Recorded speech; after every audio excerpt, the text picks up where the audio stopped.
ଜୟ ଜଗନ୍ନାଥ ଦର୍ଶକ ବନ୍ଧୁ, ମୁଁ ଓଡ଼ିଆ ଟିଭିକୁ ଆପଣଙ୍କୁ ସ୍ୱାଗତ ଜଣାଉଛି। ମୋର ସମସ୍ତ ଦର୍ଶକ ବନ୍ଧୁମାନଙ୍କୁ ଆଜି ଆମେ ଜାଣିବା ଆମ ପ୍ରିୟ ମୁଖ୍ୟମନ୍ତ୍ରୀ ନବୀନ ପଟ୍ଟନାୟକ ସାର୍ ଆଉ ନୂଆ ଯୋଜନା ବାହାର କରିଛନ୍ତି। ତାଙ୍କର ଯାହା ହଉ ଏମିତି ଗୋଟେ ମୁଖ୍ୟମନ୍ତ୍ରୀ ଆମେ ପାଇଛେ ଯେ 5 ବର୍ଷ ହେଲାଣି ଶାସନ କରି ତଥାପି ଲୋକଙ୍କ ମନକୁ ଲୋକଙ୍କ ହୃଦୟକୁ ଜିତି ଯାଇଛନ୍ତି ସେ ମାନ୍ୟବର ମୁଖ୍ୟମନ୍ତ୍ରୀ ନବୀନ ପଟ୍ଟନାୟକ ସାର୍। ତାଙ୍କର ନୂଆ ଯୋଜନା ବି ବାହାରିଛି, ଭଲ ଯୋଜନାଟେ ବାହାରିଛି ଯୁବକ ଯୁବତୀମାନଙ୍କ ପାଇଁ, ମୋ ସାନ ବଡ଼ ଭାଇ ଭଉଣୀଙ୍କ ପାଇଁ ବଢ଼ିଆ ଯୋଜନା ବାହାରିଛି। ଯିଏ ବେକାର ସଂସ୍ଥାରେ ଅଛନ୍ତି ଆଉ ଯିଏ ସରକାରୀ ହେଉ କି ବେସରକାରୀ ଯେଉଁ ସଂସ୍ଥା ବି ଥାଆନ୍ତୁ, ନବୀନ ସାର୍ ଆପଣଙ୍କ ଯୋଜନା ନିଶ୍ଚିତ ବାହାର କରିବେ, ନିଶ୍ଚିତ ଉପହାର ଦେବେ, ଓଡ଼ିଶାବାସୀ ନିଶ୍ଚିତ ବଢ଼ିଆ ଭେଟି ଦେବେ। ଆଉ ବିଭିନ୍ନ ପ୍ରକାର ଉଦ୍ଘାଟନ ଚାଲିଛି, ପୁରୀ ମନ୍ଦିର ପକାଳ ଚାଲିଛି। ତଥାପି ସାର୍ଙ୍କର ଆମର ଓଡ଼ିଆ ମୁଖ୍ୟମନ୍ତ୍ରୀ ପାଇଁ କେତେ ଯେ ତାଙ୍କର ଧ୍ୟାନ ବା କେତେ ବି ଆମେ ଧ୍ୟାନ ରଖୁଛନ୍ତି, ତେଣୁକରି ସେ ନୂଆ ଯୋଜନା ବାହାରୁଛନ୍ତି। ତା ନାଁ ହେଉଛି ଆପଣମାନେ ସବୁ ଜାଣିସାରିଥିବେ। ତଥାପି ମୁଁ ଆପଣଙ୍କୁ ଆଉ ଥରେ ବି କହିଦେଉଛି, ତାଙ୍କର ସ୍ୱୟଂ ଯୋଜନା ଭଲ ସଚ୍ ମେ ଅଛି।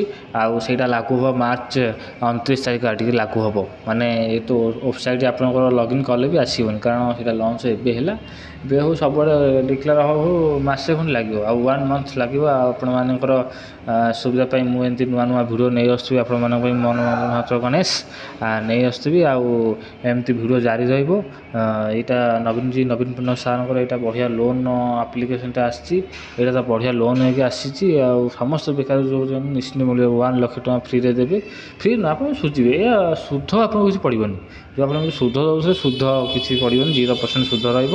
ଆଉ ବଢ଼ିଆ ସ୍କିମ୍ ବାହାର କରିଛନ୍ତି। 1 ଲକ୍ଷ ଟଙ୍କା ଦେବେ, ତ 4-5 ବର୍ଷ ଯେତେ ବର୍ଷ ନିର୍ଦ୍ଦିଷ୍ଟ ନିୟମ ଥିବ, ଯେଉଁ ସବୁ ବ୍ୟାଙ୍କରେ ତ ପ୍ରାଇଭେଟ୍ ହେଉ ଗଭର୍ଣ୍ଣମେଣ୍ଟ ହେଉ ସବୁ ବ୍ୟାଙ୍କରେ ଲାଗୁ ହେବ। SBI, bank of India, bank of Baroda ସବୁ ବ୍ୟାଙ୍କରେ ଲାଗୁ ହେବ। ଏଇଟା ମୋଦିଜୀ ଆମର ପ୍ରିୟ ମୁଖ୍ୟମନ୍ତ୍ରୀଙ୍କର ଏଇଟା ହେଉଛି ଉପହାର। ଆମର ପୁଷ ଯିଏ ବେକାର ସଂସ୍ଥାରେ ଅଛନ୍ତି, ଯିଏ ବିଜନେସ୍ କରିପାରୁନାହାନ୍ତି, ଯିଏ ଲୋନ୍ ଦେଉନାହାନ୍ତି ବାଣିଜ୍ୟ ସାରେ, 0 ଇନଭେଷ୍ଟ କିଏ ଦେବ, ଯାହାର ପଟାଫଟା ଲକ୍ଷେ ପଡ଼ିବ, ନହେଲେ ଗୋଲ୍ଡ ଲୋନ୍, ନହେଲେ home loan, education loan, pension loan, ଏସବୁ ଥିବା ଦରକାର ମାନେ ପଇସା। ଆଉ ସାଧାରେ କେହି ଦେବେନି, ଆଜିକାଲି ସାଧାରେ କିଏ ଦେବ, ପଟାଫଟା ନ ଲଗେଇ କିଏ ଦେବ, 5 ଲକ୍ଷ 10 ଲକ୍ଷ। ତେଣୁକରି ଆମର ନବୀନ ସାର୍ ବଢ଼ିଆ ଯୋଜନା ବାହାର କରିଛନ୍ତି। ତାଙ୍କ ଏଇପାଇଁ ମୁଁ ତାଙ୍କୁ ମୋର ହୃଦୟରୁ ଧନ୍ୟବାଦ ଜଣାଉଛି। ଯାହା ହଉ କିଛି ତ ଉପକୃତ ହେଇପାରିବେ। ତେଣୁକରି ବଢ଼ିଆ ଯୋଜନା ସେ ବାହାର କରିଛନ୍ତି। ସ୍ୱୟଂ ଯୋଜନା, ସମସ୍ତଙ୍କ ସ୍ୱୟଂ ବଞ୍ଚିବାର ଅଧିକାର ଅଛି। ତେଣୁକରି ନବୀନଜୀ ଯାହା ହଉ ଆଜି ଏପର୍ଯ୍ୟନ୍ତ କେହି କହିପାରୁନଥିଲେ ଯେ ନବୀନ ସାର୍ ଆପଣ 5 ବର୍ଷ ରହିଲେ, ଯାହା ହଉ ଓଡ଼ିଶାରେ ପରିବର୍ତ୍ତନ ଘଟିଛି। ଏଇଟା ମାନିବି, ପରିବର୍ତ୍ତନ ନିଶ୍ଚିତ ଘଟିଛି। ଆଉ ସବୁଆଡ଼େ ବସ୍ଷ୍ଟାଣ୍ଡ ସବୁ ସୁବିଧା ହେଇଯାଇଛି ରହୁଛି। ଏଇ ନବୀନଜୀ ଆଉ ଥରେ ଭୋଟ୍, ଜୟ ନବୀନ ଓଡ଼ିଶା।